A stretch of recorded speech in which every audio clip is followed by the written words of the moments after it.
Good afternoon, everyone. Welcome back to AVX Live. I'm Joe Gilderson, President of Corporate Audiovisual Services. And welcome back, my co-host, Mr. Ryan Finch. Thank you. Good to be here. How we doing? I'm doing pretty well. Did you remember the URL to actually get to this place? The URL. Yeah, I remember the URL.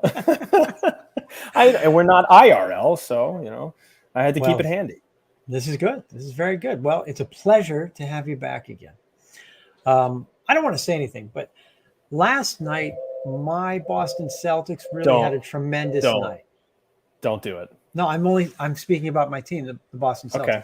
All right. They had a tremendous night. They came back. They had to really perform a little bit differently in game 2 of their series. They did what they needed to do. Mm-hmm. That's all I'm going to say. So it's really a good night for me. I'm glad you had a good night. Well, thank you.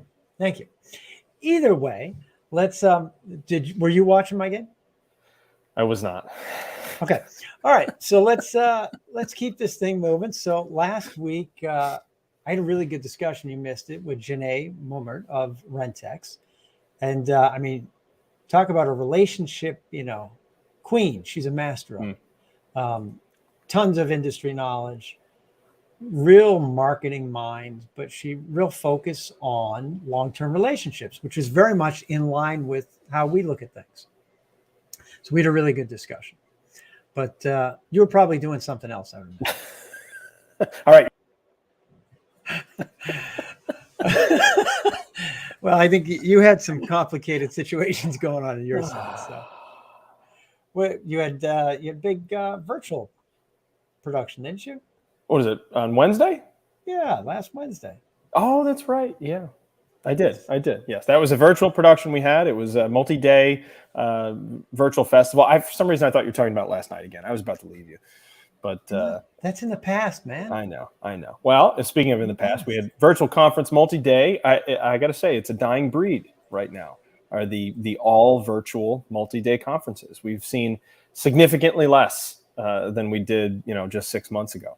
So it was nice to shake off the rust, if you can call it that, coming from a series of all hybrid events to back to an all virtual. But yeah, they do kind of tie up your undivided attention at that point. Yeah, everything online tends to tie up your undivided attention. I don't think there's any question about that.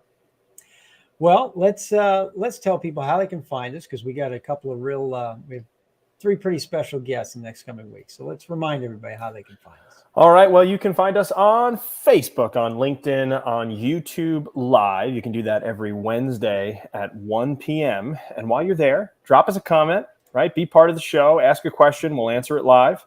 It's the value of doing it live. That's the whole point. And of course, if we come away with any good snippets, we're going to chop them up and post them on Facebook, on Instagram later on. So, and then, of course, last but not least, if you see those snippets, or if you're watching this live video, aside from dropping us a comment, asking questions, like, comment, share, subscribe, all of the above, show us some love. Super appreciated. Wow. That was really well done. It was not as well done last week when I was doing some of that alone. You tripping over things? I didn't even go back and watch. Man, I totally watched. What are you talking about? Yeah. Unbelievable. I didn't get to. It's on my watch list. I saved it for later, because you can do that. You can save it for later. Our new guy who just started this week had no idea we even do this show. Really? Yeah. Well, he might have to join us from time to time then. I think we're going to put him on the spot real soon. Perfect. But anyways, today we're going to focus our discussion on some technology that we're using much more frequently now. And that is the potential uses of pan, tilt, zoom, PTZ, or otherwise known as robotic cameras. And that's every day it's becoming more and more popular. The number of different uses for these types of cameras are increasing, and especially with the blend of hybrid events, in person, and there's also a lot of increased studio work right now. So these cameras are just they're everywhere right this second. Right. So we thought it might make sense to talk about it. Mr. Ryan, if I said robotic camera to you, what would immediately come to your mind? Domo arigato, Mr. Roboto. I was immediately thinking of something with beady glowing eyes.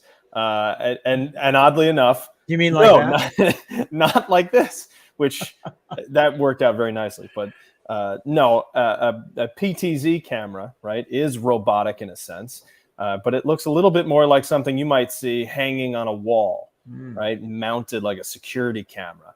And in many ways, that's kind of what they are, right? They're remote controllable. They might have some different shapes to them. There you go. That's something you probably see on like the ceiling of like a school building or on the outside of an auditorium or what have you. But so they might look a little bit different, but they do more or less the same type of thing. And to Joe's point, they're becoming more and more versatile because of the high quality that they can put out, and also being able to free up a lot of space. But I'm not going to get it too far into the advantages because I know that's kind of what we wanted to talk about today.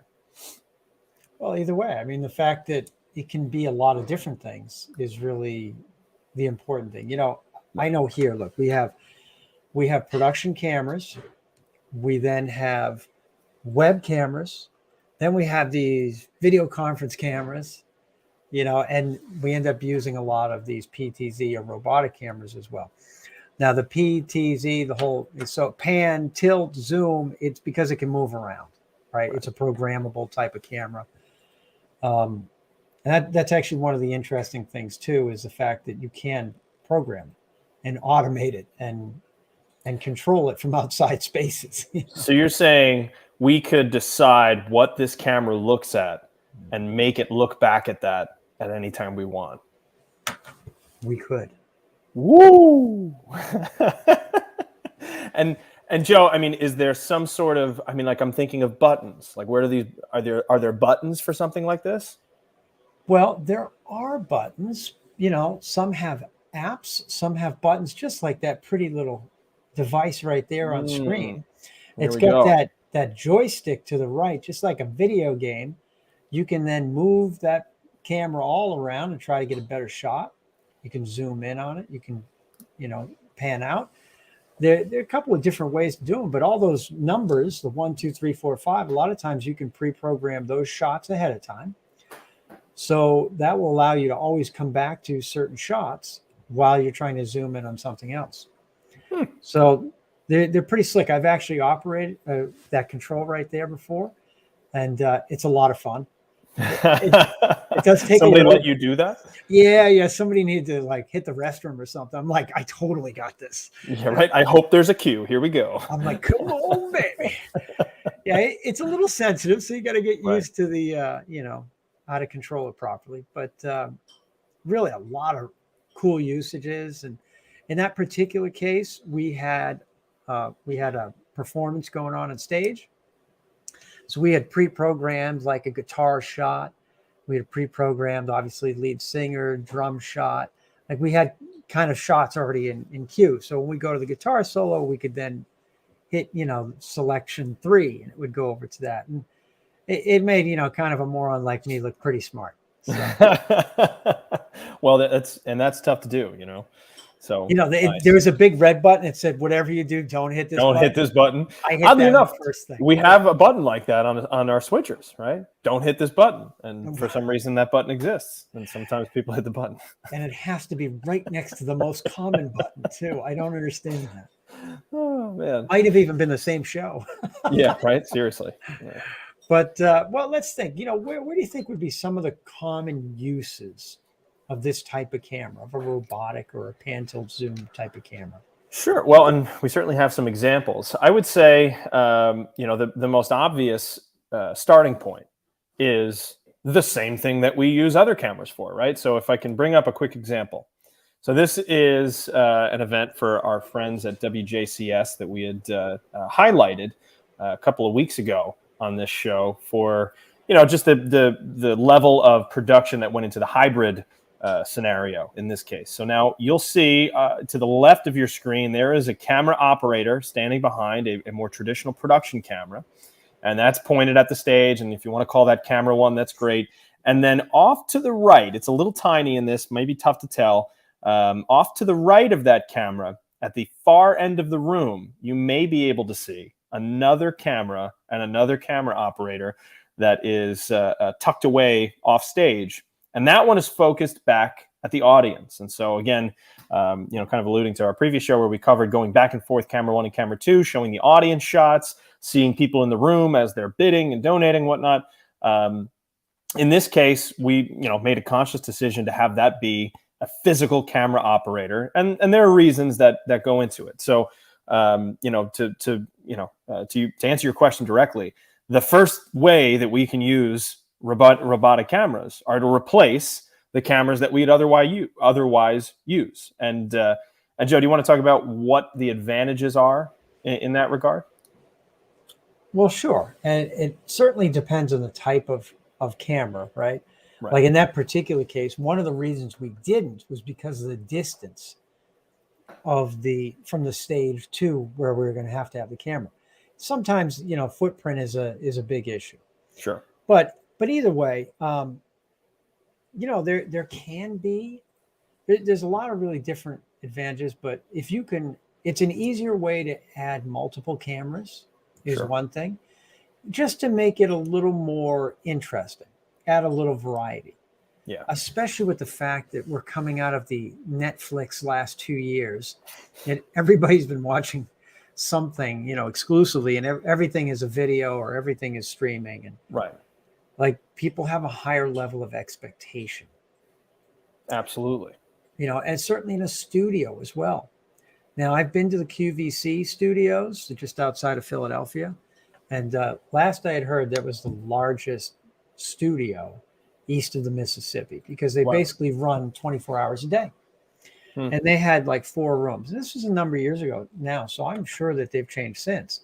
But all of their cameras were set in fixed positions. And then there was one operator that worked in a control room that would then punch through the shots. There you go. There you go.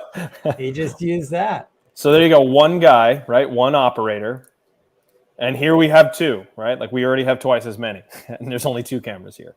So that's a pretty clear advantage in that case.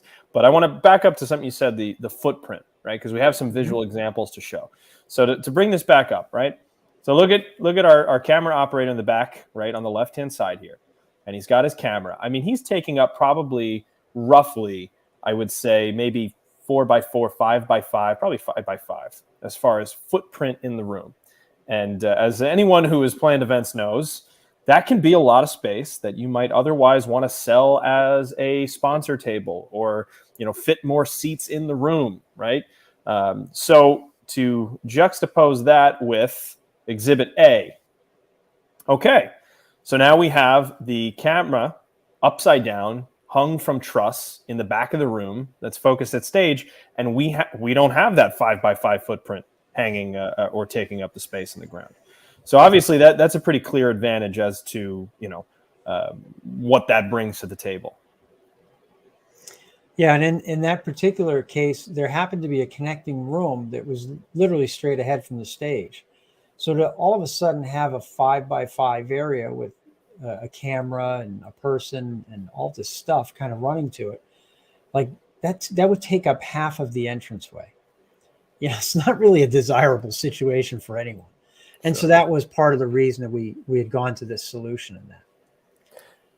Now here you go with another example. Again, same thing. This one's a little bit clearer as far as where it is in the room and what could otherwise be there. I mean, that camera's right over people's heads. Yeah. So again, to Joe's point there. Now it looks like we also do have another camera. I didn't even notice that off to the right there. That was that was a camera that was being used for B-roll. Okay, there you go. A third-party organization. Yeah, but obviously a little off axis, right? So it's not straight on. So again, the obvious advantage there being that it's hung from truss. So now, if I could go to, here we go. Let's go with this shot. Rock and roll, baby. Rock and roll. There we go. So now I have to kind of point to it, but it's in the left-hand corner, right, on that vertical upright off to the side of the lights. You can see a little white. The chandelier. There you go, right on the chandelier. So there's like a little, I wish I had like a laser pointer that I could I never even thought about that. That would be nice to have. Anyway, so this camera is kind of taking the place, right, of that other far camera that in the previous example. But this one is, again, hung on the truss. It's not taking up space. Nobody's bumping into it. Nobody's walking in front of it. We don't really have to really carve out a whole bunch of room at the front in order to make it work. And it does still give us that second camera angle. Now, in this case, I think there were a couple of people in the room in particular that, we wanted to have eyes on. They were VIPs. And so, this gave us a way to just kind of flip to them anytime we needed to. Well, and if you think of it, you can highlight your big donors. You can highlight a moment in a live auction. You can highlight a lot of different things, especially if there's an honoree or there's someone in the audience. And you're not eating up that footprint. It worked out really well in these situations. Yeah. And then we have this another example of sort of the same thing. Again, getting back to this application, right? Now we have eyes back on the audience again. A slightly different setup, and you could probably see that camera on the truss, kind of in the center of the frame, just tucked away. Again, not taking up all that footprint, but still giving you that additional camera angle on the audience. So Joe, I mean, you could just punch into this thing with this guy right here, right, and focus on different people. So you still have the level of control, right? You do. Again, there's a reason that you have a person operating a camera as well, and that's usually due to the creativity. A person already kind of knows what to think of sports. Sports moves very quickly. Right. And those camera operators usually have a good sense of where to go before it happens. And that's partly how they can accommodate the speed of each game and, of course, the unpredictable nature of what might happen. Right. In general, that's not really the best application for this type of product. This is better suited for things that you have a good sense of what it's going to look like ahead of time. But there is still flexibility. That's why you have those controls. That's why you have that little joystick so you can slide it over. Maybe they told me it was this table, but you know what? We really need that table, or walk up, walk down kind of thing. Like it adds interest, certainly audience shots where you just want to pan the room. Like it adds a lot of interest. Absolutely. And so I think these could be really added onto a lot of shows, a lot of different events. I agree. And you kind of made a good point there. And that is how many brains are operating, right? In this case, for PTZ cameras, we have one brain sitting behind this device controlling, 2, 3, 4, 5 cameras. Each controller may have its own limitation, but you have one brain behind it. And I want to make that point because there are times where things are moving too quickly for one brain to keep up. And in that case, having a brain behind each camera and a steady pair of hands actually does make a better quality end product. But when we get to, these kind of down and dirty setups where we just need the angles and everything can be kind of set in advance and we're just kind of punching through cameras, well, then, you definitely have, more at your disposal at that point, and it brings the cost point down as well. So that, especially for these hybrid setups, we're talking about where we want those angles on, say, a stage or there's a panel, right? And we want to be able to look at the moderator and then look at, the person that they're interviewing and be able to kind of mix a show with a little bit more visual interest, like you were saying. Then, it's a little bit less expensive because you're not paying for 3, 4, 5 camera operators at the same time. It's one brain, it's one person and sitting behind that joystick. So, certainly a good example. Now, we do have one other example. It was more of like a different application entirely. Okay. So this event we had done, it was a Bacardi mixology event. And you can see right under the A, or the second A in Bacardi, you see that little camera hanging down from the top. So this was an interesting one where what we needed was actually an overhead shot, right? So there was a bartender that was standing underneath it, and they were doing a cocktail competition, and they were mixing, different beverages and potions or whatever you call it. And what we wanted to be able to do is show the audience a little bit more of what the person was doing. Because obviously, if you're sitting down in the audience, you can't quite see well what they're doing. We had a camera, a more traditional camera operator like this, all the way in the back of the room that was focused straight on. And we had that image displayed on the screens that now say, "What is your legacy?" So we had that image there so people could see that. And then every once in a while, we'd cut to the overhead camera that had some pre-programmed positions, right? So maybe in the center, he or she is doing all of the mixing, and then there's some prep off to the left and the right. And again, just being able to kind of mix it like you'd watch the cooking channel. When you watch the cooking channel, you want to see what they're doing, right? So again, another point of flexibility here for this type of camera is you can offer angles that a traditional camera could not get to. Mm-hmm. Absolutely. You can add multiples. There are smaller versions. You can hide cameras. I mean, security's been doing this forever, right? All these small hidden cameras, the nanny cam, and or in my house, the camera so the kid can't steal booze cam, you know. the liquor cabinet cam. The liquor cam. I mean, we all have different uses, but that's right. No, but that is something that's how all of these reality TV shows, they have cameras everywhere. Right. You know, some of them are cameras like this. Others are really just, you know, they call them a lot of different names, lipstick cameras. They're just small types of cameras hidden away, pencil cameras. Right. But when things are able to be automated in some way, this type of system works really well because a lot of them, not all, but a lot are also IP based and can be attached to a network. You know, and that's why you see a lot of things permanently installed that have cameras like this. Certainly over the last couple of years, every church is now familiar with these because they had to stream a lot of their services.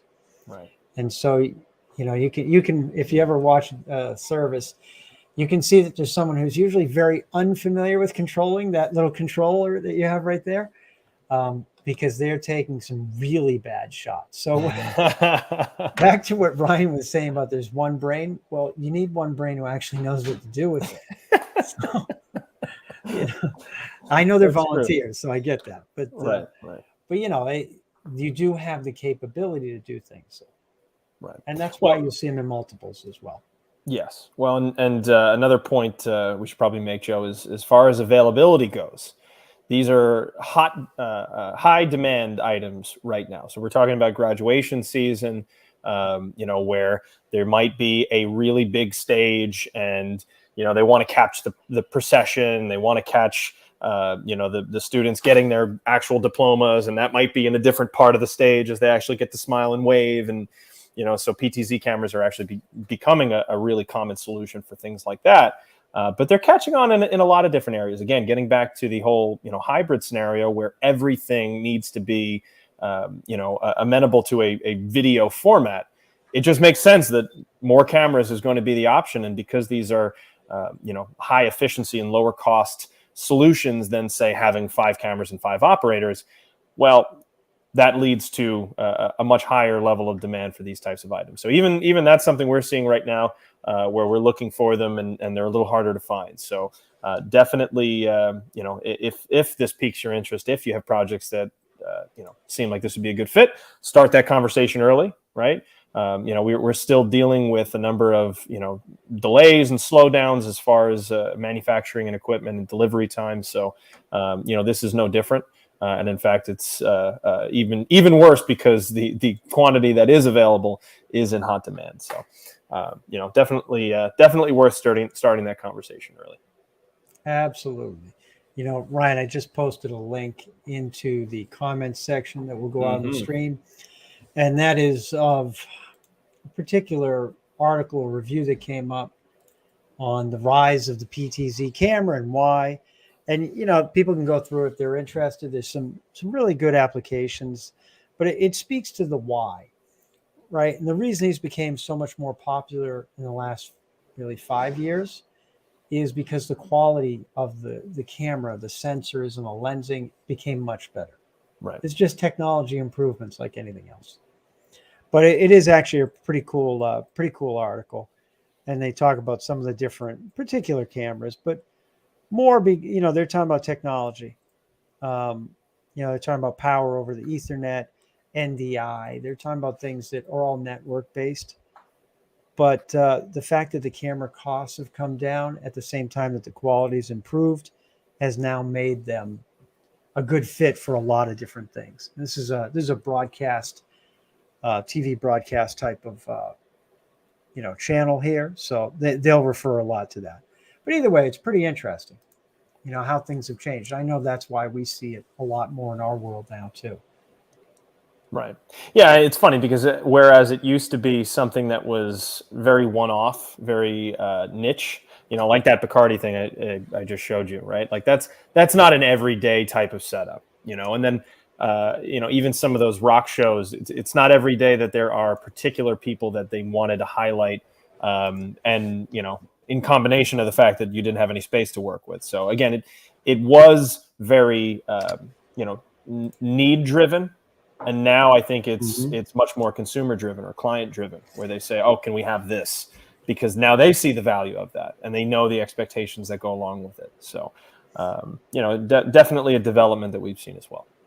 I don't know if you remember, Ryan, but in our last Pirate University, which is our summer training program, we actually ran that as a hybrid. We streamed everything to Hopin as well, because we have a number of technical team members around the country at this point that we work with, and we wanted everybody to be a part of it. But in that particular case, I think we ran 2 of the PTZ cameras at the same time. And one of them allowed us to get a really cool shot at the end. That's right. I just remember that. I forgot that was a PTZ. Yeah, and that and in that particular case, again, we had one person operating those cameras because others were being trained at the same time. So we're trying to minimize footprint but yet give the online viewers much more to look at. Right. Because the in-person people they could physically put their hands on equipment for the training, whereas the online folks could not. So we wanted to try to give them a similar experience, even though we couldn't give them the same experience. Right. Well, and that's it. I mean, to your point earlier, it's like you're competing with the Netflixes of the world. Everybody's expectation level has gone up, and it's up to you to attract and maintain those eyeballs throughout your hybrid and virtual programs. Especially when it's something that you're setting up on site. It's like if they're getting such a watered down experience that isn't visually interesting, it's not going to have the same impact, right? It's for the same reason that when we go into a space and we transform it to look and feel like something, right? To keep your eyeballs and to keep the audiences engaged. This is the same thing for the virtual side. And obviously as people get more sophisticated in, what they're willing to do and the experience that they want to provide for the people who are just watching along at home, then these are the types of tools that, are going to be the right fit for them. And so that's, just something we're trying to help you stay ahead of. Well, I know I learned a lot. I didn't even know what PTZ meant, if I'm being honest with you. Wow. I learned that just now. Yeah, pan, tilt, zoom. Makes complete sense. As we started the show today, I went, oh, man, I should really know what PTZ stands for. And you said it pretty early, so I appreciate that. You're welcome. I mean, I'm here to help. I'm here to serve. I was like, I can't even, I couldn't even come up with an acronym that would have made sense. But then pan, tilt, zoom. Yeah, absolutely, 100%. Yeah, I didn't make that one up. So no. As soon as you said it, I knew that was legitimate. So yeah, I can usually tell when you've made something up. Sometimes I make things up. I mean, I just go with the flow. That's all. You keep people guessing. That's nice. That's good. It's all right. Well, I think we're gonna move quickly on today's episode. We don't want to tie people up, but this is something for you to consider as you're thinking about how to make your events more interesting. How you're thinking about trying to reach that online audience. And think about different ways to get people involved. So please consider the pan, tilt, zoom / what did you call it? Mr. Roboto camera? Is that Domo Arigato, Mr. Roboto? I feel like we need a video of its eyes blinking and stuff. That would make me happy. I need them to be red though, more ominous. I think we could probably do that, right? A little Photoshop. I mean, that wouldn't be very hard at all. Yeah. No. Maybe next time. We'll have it ready for them. Great. Well, listen, Mr. Finch, we'll get these links up there for people, but why don't you tell them how they can find us so we can tune in for next week where we're going to hear from our friends at Make-A-Wish. Very good. Well, you can find us on Facebook, on LinkedIn, on YouTube Live every Wednesday at 1:00, just like it was a half hour ago when we went live. And you can drop us a comment. You can be part of the show, ask a question. We will answer it live, or just tell us, hey, this is great. We want to hear more about X, Y, and Z, and then we'll do that the next week. No problem, right? And while you're there and you're commenting, you might as well hit the like button, the subscribe button, the share button, all of the above. Show some love, much appreciated. And you can also do that on the little snippets and the bite-sized chunkable pieces that we put on Instagram and Facebook at a later date. So yeah, all of that is what we would like from you. And of course, most importantly, come back and watch next week when, just like Joe said, we will be speaking with our friends at Make-A-Wish. That's exciting. I didn't even know that. So, well, I don't give you all the information. Apparently not. I like you to come in fresh, and really like bring a new energy to it. Keeps you guessing. That's right. We just wing it on this show. Perfect. Well, we're doing it live. All right, everyone. Well, listen, thank you again for joining us. We look forward to seeing you next week. Have a great week. Take care.